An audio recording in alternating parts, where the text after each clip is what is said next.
So welcome everybody to the first step in our six-step program, which is about how to have time for everything. This is the second round of the six-step program, so there'll be people here who did it the first time, and hopefully they'll be joining in and telling us what they've done and what worked for them. So we'll get some real practical advice and practical tips. And I'm going to go through the main points about really how to organize your time and how to make sure that you're doing the things that are going to make a big difference in your life. So the first thing, which is a direct steal from something Louise said, is if you're going to have time for everything, first of all, you have to decide what everything is. You have to define everything.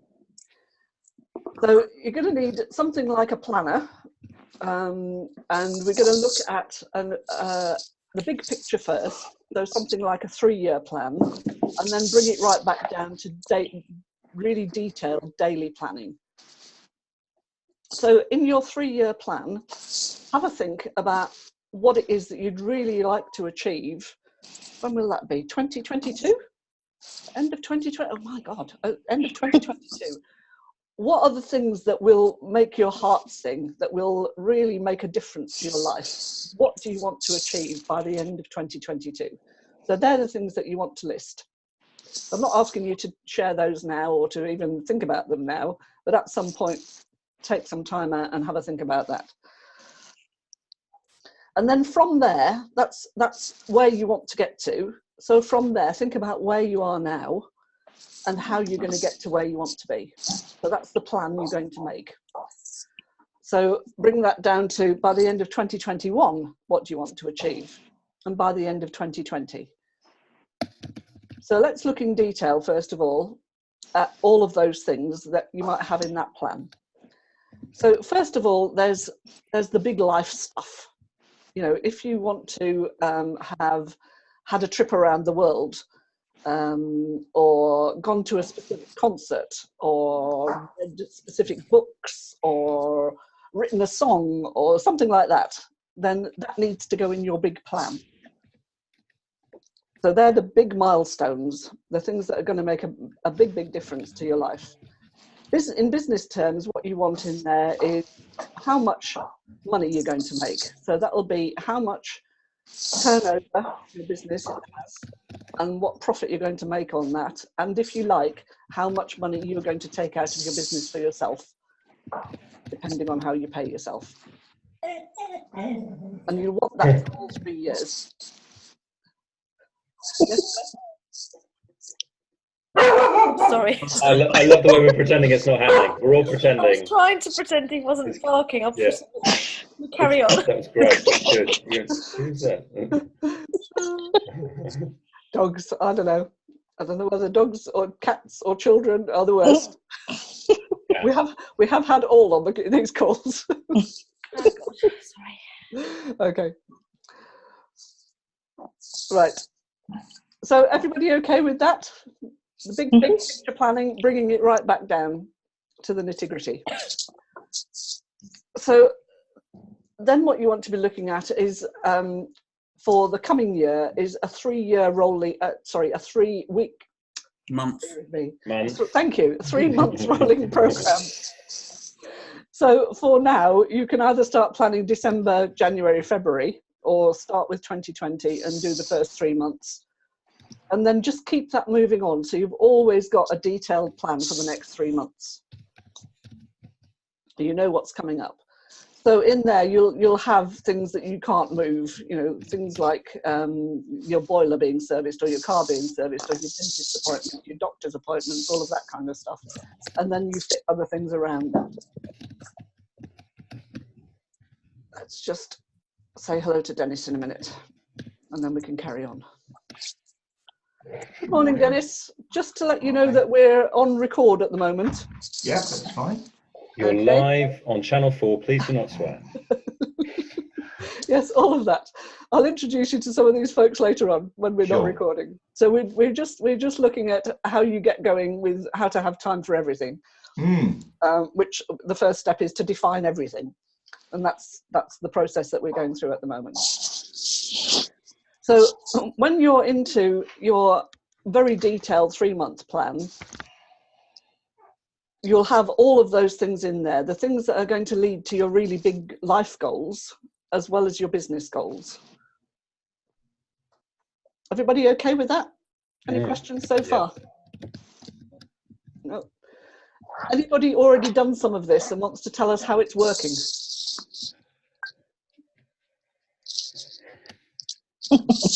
No to the first one. No to the first one. No to have you already done it? I haven't done any of them. It's not that I've done them and I don't want to tell you, it's that I haven't done them. I don't believe that. I've worked with you on some of those plans. Well, I'm a weasel. However, we'll come back to that. Okay. And it doesn't matter how you do this planning. The whole point is to find a system that works for you. So you may be someone who is happy with pen and paper. You may like to have spreadsheets. You may like to have online calendars. It really, yeah, you may like to have Post-it notes. Oh yeah, nice. I thought that was part of the wall design. Sorry. Carefully disguised in the wallpaper design. And I know at one point John did have a huge wall planner, didn't you, with Post-it notes? Strap in, folks. Strap in. There you go. Oh, look at its beauty. A0, people. A0. That's huge, John. That's what she said. It was used to be 48 sheets of A4. It's now 3 sheets of A0. Look at my stupid face. I'm so happy about it. So that's that. Okay. So the whole point about that is find a system that works for you. Find a system that you don't just tolerate, but you actually enjoy using. Where you can, every time somebody says, "Can you do this?" you look at your planner and you know whether you've got space for it or not. And if you haven't got space and it's something you really want to do, you have to take something out to make the space and then put that something somewhere else. And that's why Post-it notes work really well, because you've actually got a physical thing there that you know you need to do something with. But before you do that, yes, Louise. So this was to your question a few minutes ago, actually, Anne, which was, have any of us done this and what were the results? What I'd like to say is that having done your programme live and in person a couple of years ago, I did do this for 2017, 2018, and I couldn't do this planning for 2019. And all I can tell you is that nothing's happened this year in my business for my business. So the plan works. Right. Okay, so life got in the way and stopped you from making the plan? Yes. Okay. And it does, that's life. And the whole point about planning is if you've got a goal, whatever happens, you may need to divert, you may need to go under, over, through it or around it, whatever the obstacles are. But if you've got a goal, all of those diversions will still lead you to the same result. It might take a bit longer, it might be more uncomfortable, it might not be the way you envisaged it, but having the goal in the first place is the really important thing. Yeah. Otherwise, as Louise says, you just drift. You take each day as it comes, and it's, well, I wonder what's going to happen today. And every time you make a decision, you've got no idea whether it's taking you towards your goal or further away from it. So that's the really, really important part. That's why we start with define all the things that you really want to do. That's just another word for goal setting, but that turns a lot of people off. Yeah, so sorry, it was sort of off topic, but it was just to highlight that if you don't do it, I failed. I'll share my failure. Okay, right, so we're back on track. Well, we will be soon anyway. Good, okay, that's great. So the other important thing about this is that it really is about your life as well as your business. You can't do a business plan unless you've got a life plan, unless you know where it fits into everything else. And all this business about going out there and hustling and crushing it and all that, and getting up at 5 o'clock in the morning and all of that, if that fits your lifestyle, great. For most people, it doesn't. So getting all of that in place is really, really important. And more importantly than that even is that you enjoy the process, that you have a system that works for you, even if it's a series of notebooks or whatever. And at some point, it would be really nice if some of you do share the systems that you use, as John just did, because it's nice to see what other people do, and it might just give you some ideas of what you could try. Okay, so coming back down to how you plan your business, one of the other important things is how much time you really want to spend on your business as opposed to the rest of your life. And for some people, that's really restricted by other things that are going on in their life. So if you're only working in your business for 20 hours a week, there is absolutely no point in comparing yourself, the progress that you're making, to somebody who's working 40 hours a week. I get a lot of people beating themselves up and doing this comparison stuff, and it's just nuts. So you decide how many hours you want to work in your business, and then you know what you can fit in. You know what's possible. If you want to be earning a certain amount of money and you've only got a certain number of hours, do the maths. How much do you need to be earning an hour in order to make that? But an awful lot of the time in your business is not going to be the time that earns you the money. It's going to be planning and admin and marketing and all the other stuff that you need to do in your business. So if you're going to be working 20 hours, it doesn't mean that those 20 hours are going to be earning hours. So all of that needs to come into this planning as well. Okay, so one of the other things that I'm really, really keen on is making time to be happy. So let's just pause for a moment and think of, what do you actually schedule? What do you plan? What do you put into your diary as activities that make you happy?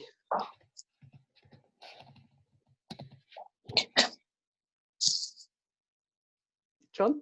Running.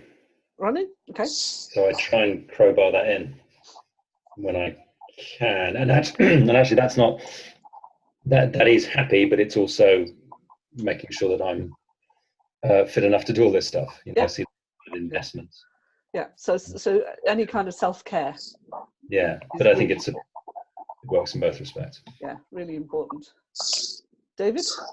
Oh yeah, always. So I've got my morning routine, which I won't go into, but that always works for me. It's a great way to start the day. And then I've got like tango classes and going for walks and things like that too. So I always make sure that's timetabled in, and I don't compromise on that. Okay, good. Anybody else?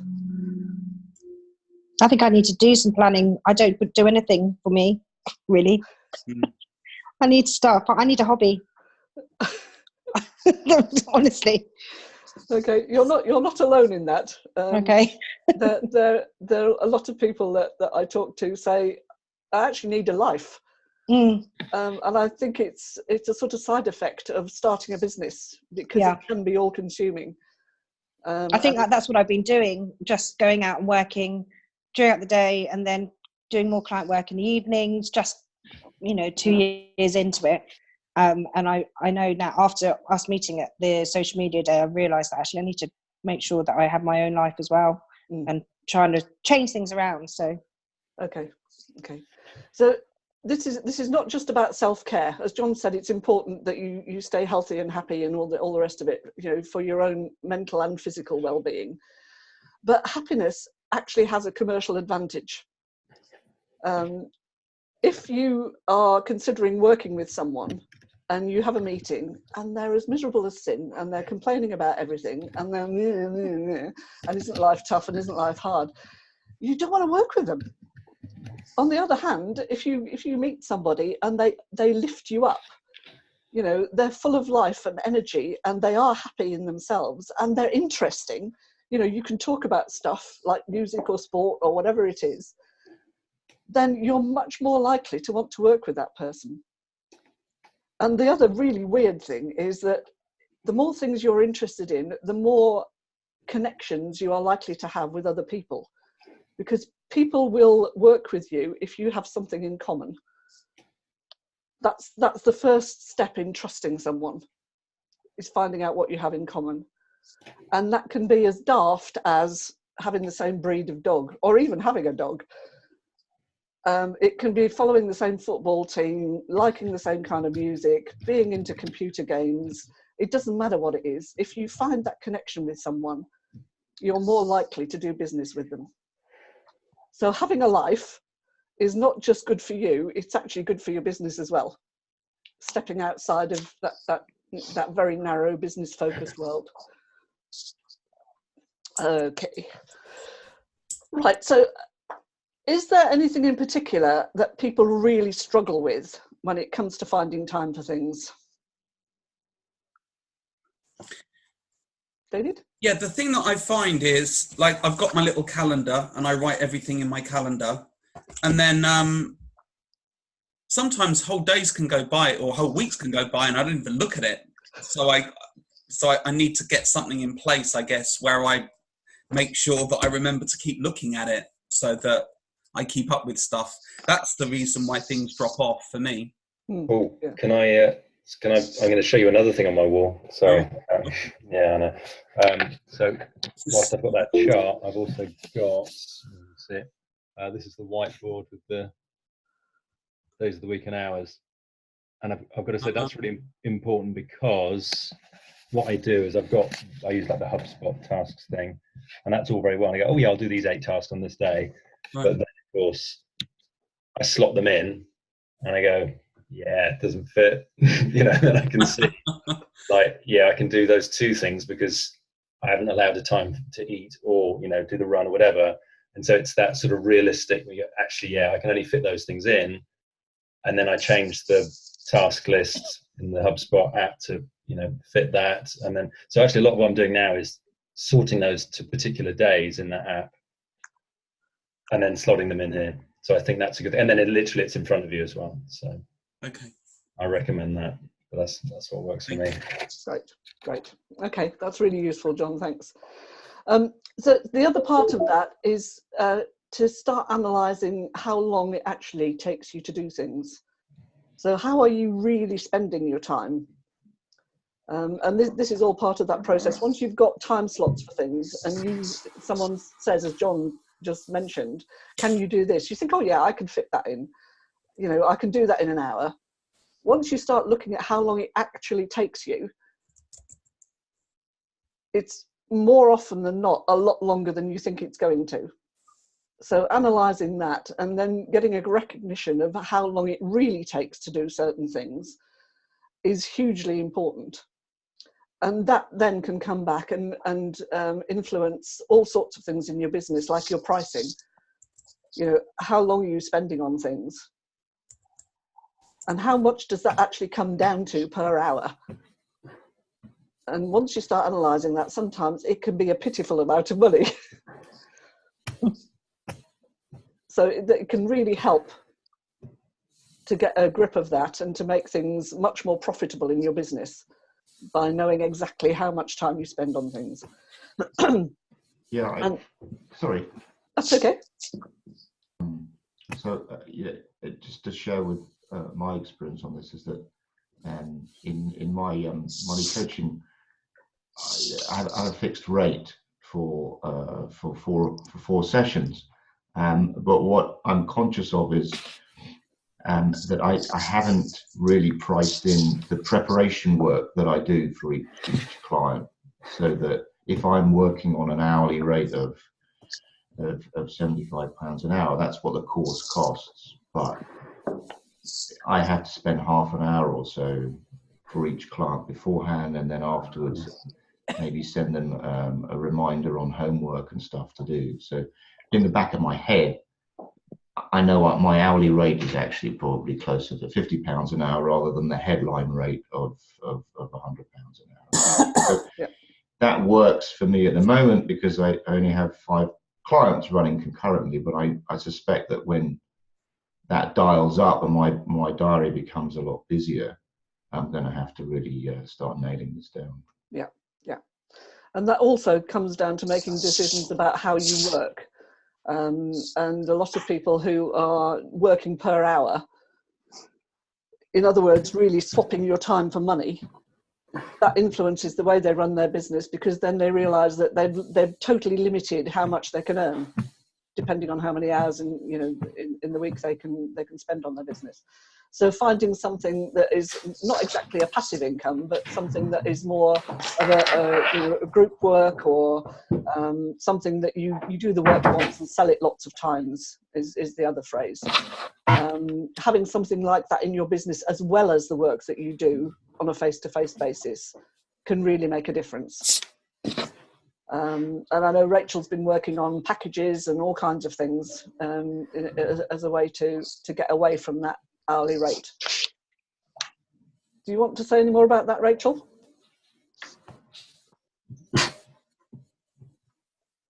Yeah, so one of the things that I've really struggled with, because I am one of the people that only has 15 to 20 hours a week, is how you make that work for people and have something where it's quite clear to people what you do for them. So I'm trying to do the whole one person, one solution, one person, one problem, one solution thing, and sort of tackle, right, you've got this one specific problem, this is what I can do to solve that for you, and it costs X, rather than having situations where project work is great and I really enjoy it, but it can be a bit of a how long's a piece of string thing, and I'll take something on and then find that actually that's taken 2 weeks out of my month and I haven't got anything else coming in. So I'm trying to be a bit more strategic about how I manage time that way. Great, yeah, and it's looking really good, looking good. Going live tomorrow. Oh, good. Okay, we'll look out for that then. Excellent. So, Jess, how does this work because you're helping other people to get organised, aren't you? And I am, yes. Trying to make their lives easier. I do try, yeah. These are really interesting. It's a really interesting conversation, because I met with someone yesterday, and over the last kind of year, people who are starting up businesses all need the same information, and I've kind of reeled off the same conversation with them about what they need to make their lives easier, and not to worry about what happens in the back office whilst they're out doing the job that they love, and thinking about these templates. And I sat there last night after I finished this meeting thinking, I'm going to actually supply this whole package as well, similar to you, Rachel, that I can just give out every time I meet these people, and that save time. I don't just generate it every time that I meet someone. It's there ready off the shelf, and give it to them, and that will show the benefit automatically. I think that would encourage people to work with me, because I've got that straight away and I can sell that for a certain price. And then my time is about going through it with them and holding their hand while they understand it. But I'd need to get more savvy, definitely, because I am currently kind of billed by the quarter of an hour, and it's not as beneficial as I had first thought it was going to be. I need to practice what I preach. I can give all of this advice to lots of people, and then actually when it comes to me, it's a bit like Nancy at the social media day saying that she gives her children Dominoes, and when she's got a pizza company, I just don't do enough of the stuff myself, or have time to do it. Oh, you mean but I'm happy to help other Domino's people. Pizza? Yeah, yeah. There you go. Yeah. And again, not unusual. I was talking to somebody the other day who's a website designer who doesn't have a website. It's fantastic, isn't it? Yeah, it just hasn't got one. He got around to it, and in some ways it's great because he's busy doing other stuff. But it is so common. Marketing people are worst at marketing their own stuff. Louise has just been talking about her business is all about keeping other people's business going in the background. But she hasn't had time to do it for her own business this year. But she's now set aside the time. People find it hard to self-promote, don't they? People don't necessarily like talking about themselves. We've all got the knowledge, and we're all willing to help other people. It's just hard when it becomes you and being self-centered in a way. Yeah. I've just spent 2 days rewriting my own website, because I kind of looked at it and went, yeah, this isn't it belongs to me as a client. I'd be looking at it going, we should do this, and you should do that, and you should do the other. So yeah, I've just spent 2 days doing that. Sarah, I know you're finding it difficult to speak, but is there anything in particular that you think you'd like help with? Everything, basically. I think the problem is my business is built on every single client being so different. So Mm. so I haven't got a package because it doesn't work like that for me. Yeah. And so at the moment, I mean, Jess knows this better than anybody, but she works with me. But I'm not saying anything, Sarah. no, I know, but I go through peaks of me working really flat out, and then I get ill. Hence, right now. So, and it's quite a common thing, I think. But I think planning is definitely something I really need to do. And I'm not quite sure how I'm going to do that, because I really like your wall, but I'm like, where am I going to put my wall? Yeah, you need a wall. I Yeah. need a wall, and also in some respects, it's got to be a wall that's something that I can see, not my whole team, because it's for me, you know. So I need to. I don't know. I'm just thinking about how I'm going to do that, because I know that if I had it in a book, I wouldn't look at it. I'd write in it, and then it would be put down to one side. So I'm not sure. I'm just trying to work out how I can do that at the moment. Asana might be something that could help. What do you think, Louise? If you need to be able to do it with a team, because it will send you notifications saying these are the things that are due. Yeah, sorry, you can set up an Asana account, which is free. And have you heard of Trello? No. Trello kind of works like that, but on a computer. Okay. So they're post-it notes that you can move around the screen, but both of them are free, and you can share the post-it notes with your colleagues if you want to, or you can keep them private to yourself. Okay. And Trello and Asana have similar functionality when it comes to post-it notes. Okay. If you want additional functionality, I'd go with Asana. Okay, thank you. And we've got various bits on the website, I think, Louise, about those, haven't we? Various posts that you've written, or you've certainly got posts on your own website that we could direct people to. Yeah. Okay.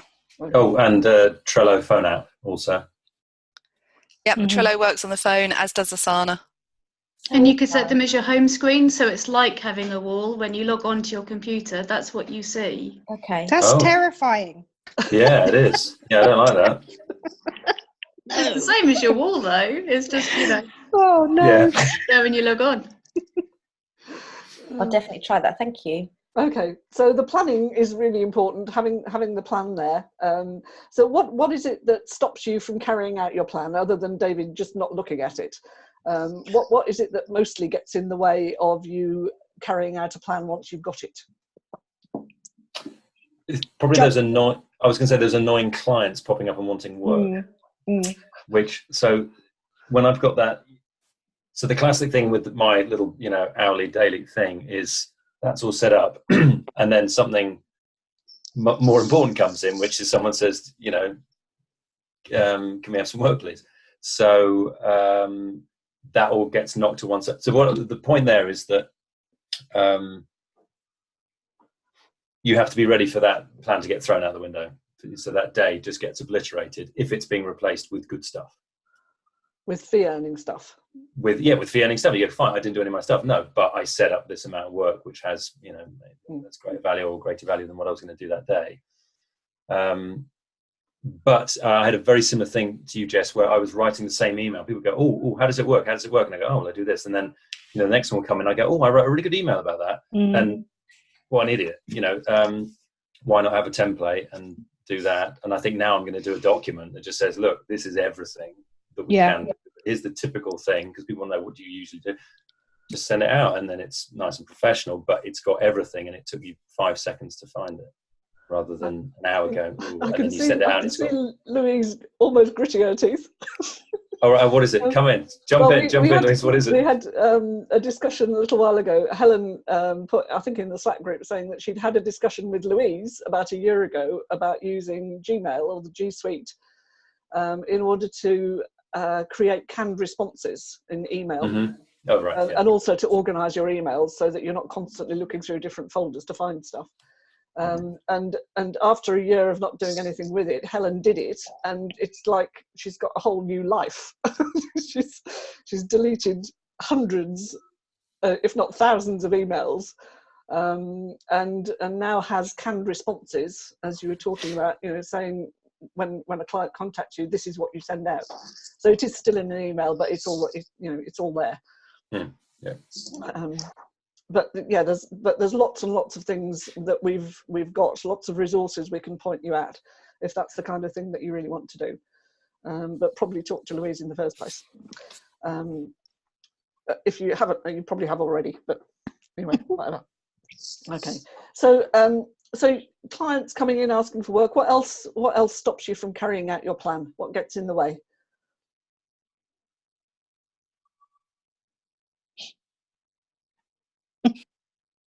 Nothing? Family stuff. Okay. But that could even be like domestic tasks. Yeah. You know, it's just, look, boiler, someone coming to fix boiler, right? Classic thing. They go, yeah, I'll be there at 10:35. They rock up, don't mention any, you know, difference between the time you know, that kind of thing, or anything. So suddenly you're losing an hour or two there. Or waiting for a delivery. That's the classic. Yeah. You know, we've got to be in right now. I can't do anything. Yeah. Stuff like that. I guess there's probably some other things as well. Yeah. Okay. I also find working from home, I can easily find things to do. Yes. So I actually I having worked in huge companies for most of my working career, going out to work every day, I used to think it was a drag and how lovely it would be to work from home. And actually I found myself working from home and thinking, oh, I'll just put some washing on, or just clean. Exactly. Oh, I could prepare some supper for tonight, you know. And actually now I can go out and I go to work and I make a conscious effort to leave the house and get myself into a routine. I work a lot better, but still I like the days at home, but I'm so good at not working when I'm at home, you know. So that gets in the way. I get in the way. Okay, well, for those of you, I think all of you, except perhaps Dennis, have seen the quadrant of urgent, not urgent, all of that kind of stuff. Dennis has seen it, but not specifically the one that I did quite recently.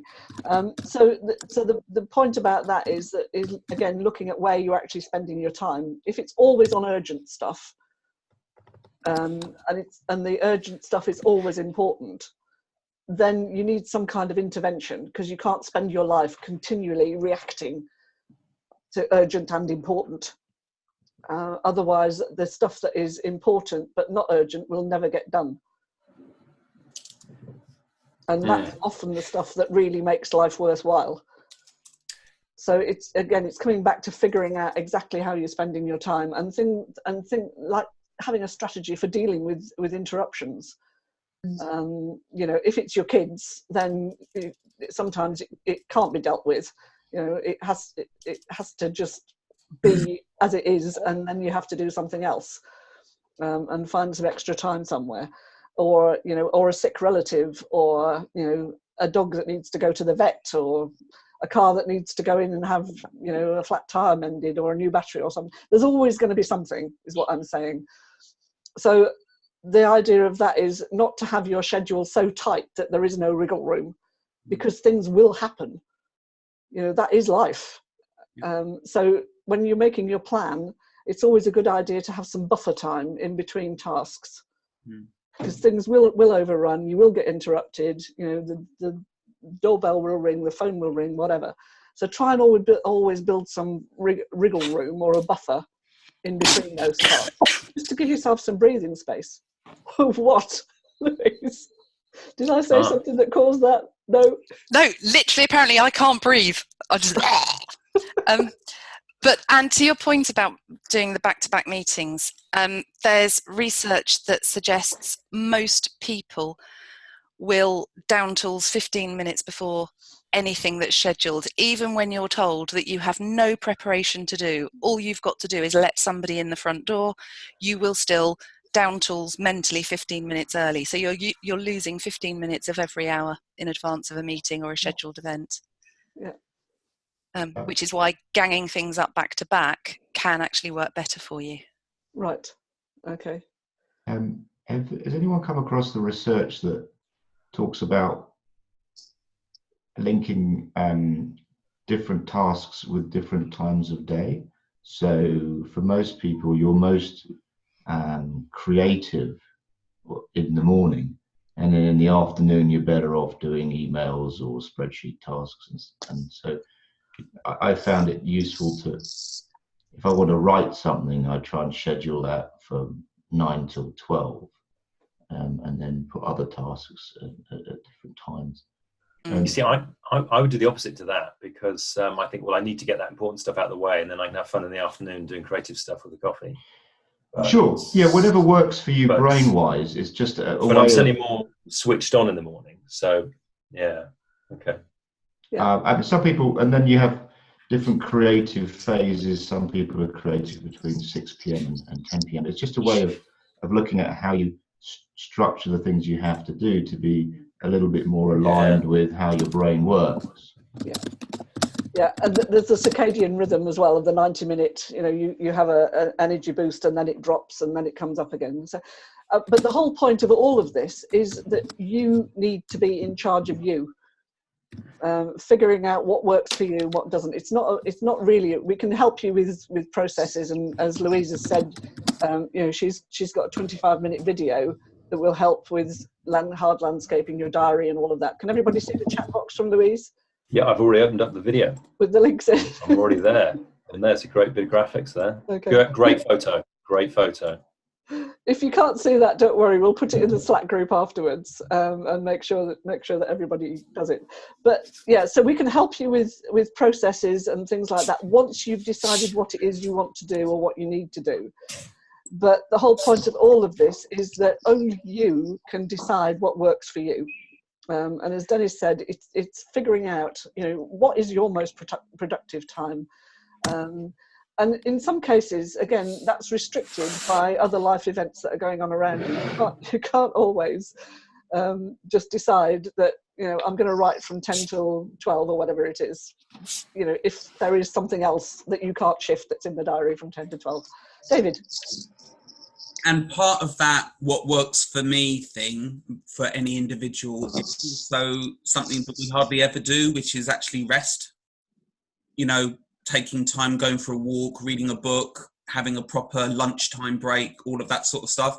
And I know it almost seems counterintuitive that if I take a break, then suddenly, you know, I'm wasting time. But I think the evidence for me is that if I actually take a break in the middle of the day or have a little snooze or whatever it is, then I'm suddenly so much more productive.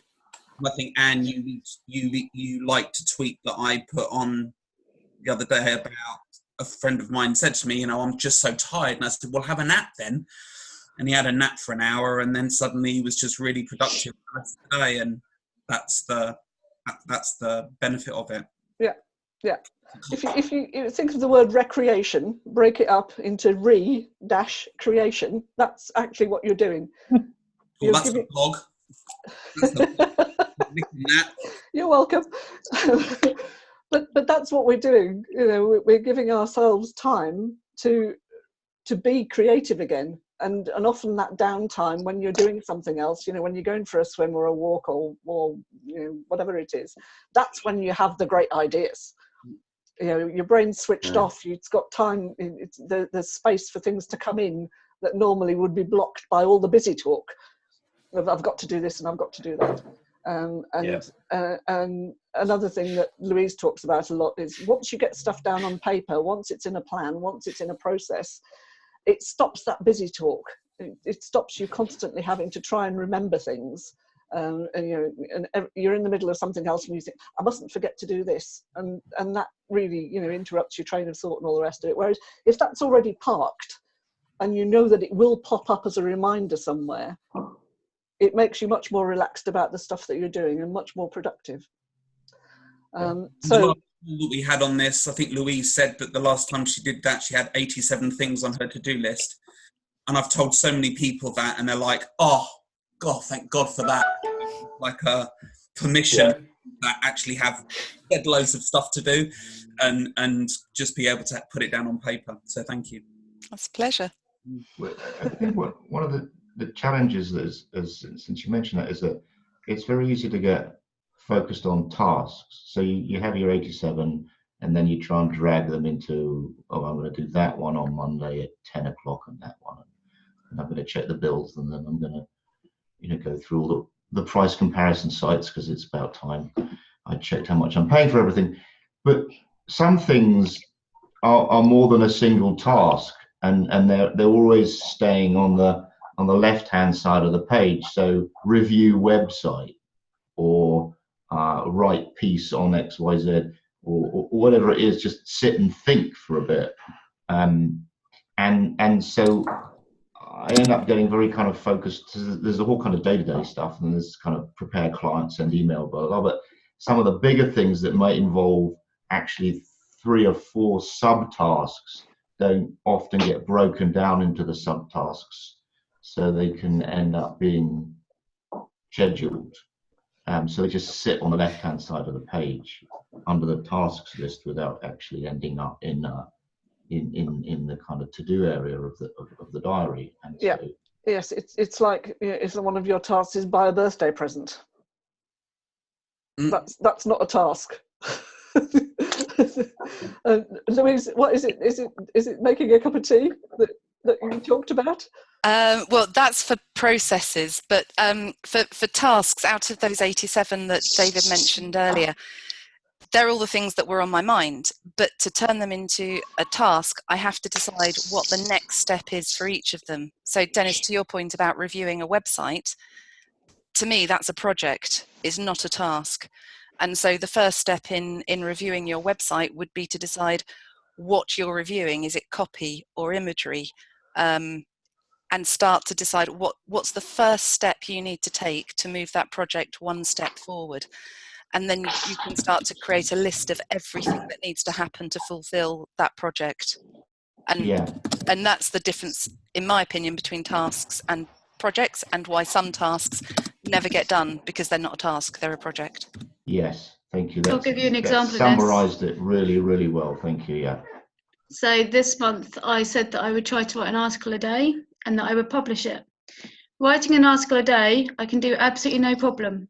Publishing it, it's an entirely different thing, because you need to do your headlines, your subheads, find your photos, shrink your photos, go out and publicise it to the world, and all of that extra stuff took a whole load of time that I didn't have. So I've written every day, which was kind of what I set out to do, which is great, but what I haven't done is published every day, because I just don't have the time. So you need to think about all of the extra things which go into doing it. So when I say that I've reviewed my website, I had Onasana write this page, write that page, write that page, you know, a list of 10 different things that need to do, and then tick them off after each one. It's not, yeah, and that is how you get a big thing done, is just say, right, what are the things, and I'll do one of them a day or one of them a week, and you'll find that you get that bigger task done, but just by doing it in smaller chunks. Yeah, great. And I can't remember who it was who was talking about making a cup of tea, but that's how you actually work through a process of imagine that a child is telling you how to make a cup of tea. Is that the way it works? I can't remember now. Well, if you had the 5 items in front of you, so a spoon, a kettle, water, tea bag, if you'd got those 5 items and someone said make a cup of tea, but you didn't know what a cup of tea looked like, you'd never seen a cup of tea, you wouldn't know what to do with any of them. And it's not until someone puts them into a logical 6-step process that you could then follow that process. But the process needs to be clear, because, and to your point, some children tried to get a process to their dad about how to make a peanut butter and jelly sandwich. And he followed the process exactly as they'd written it. And of course they're standing there going, but Dad, that's not how you do it. And he said, that's what you've written. So you can have he's a fun dad. Isn't he? Great. Fun? Yeah. And now the car's broken, kids. I did exactly what he said. Wow. Okay. You know, and even if you take a cup of tea, some of you might put tea bag, milk, hot water. You're wrong, because that happens at step 4. Milk goes in after the water. But, you know, we all have slightly different ways of doing things. But unless you're very clear in the process, you won't necessarily get the end result that you want. And that brings us nicely on to the next part of all of this, which is what can you do to get rid of the stuff that you don't need to do? And the first part of that is to write a process that anybody can follow. So if there is something in your business that you can train other people to do by writing a process that they can then follow, then you can get rid of that. It doesn't have to be done by you. So the more stuff that you can get rid of by outsourcing or whatever it is, automating, anything that can be automated should be automated, in my view. You know, so all the repetitive tasks like invoicing and emails and all the other stuff, just, you shouldn't even have to think about those. That should be dealt with in the background all the time, preferably by somebody else. And then you look at all the other stuff that you can get rid of. So you're left with the things that only you can do or only you want to do, rather than getting bogged down with all the other stuff. But I see that we're about to run out of time. So what I'll do is say we're going to close this down now.